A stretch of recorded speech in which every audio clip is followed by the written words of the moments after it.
আসসালামু আলাইকুম রহমতুল্লাহ। দর্শক, আপনারা দেখতে পাচ্ছেন আমি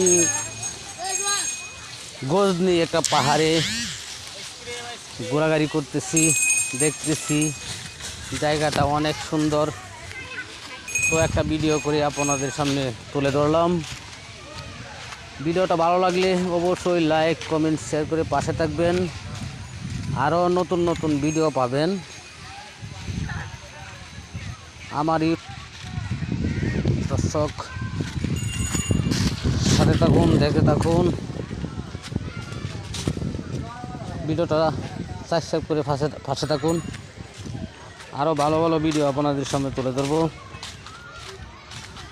জায়গাটা অনেক সুন্দর, দেখতে অনেক সুন্দর জায়গাটা। যারা যারা দেখেন নাই অবশ্যই চলে আসবেন গজনি পাহাড়ে। এই যে দেখেন দেখেন কতগুলা গাছগাছালি আর পাতা।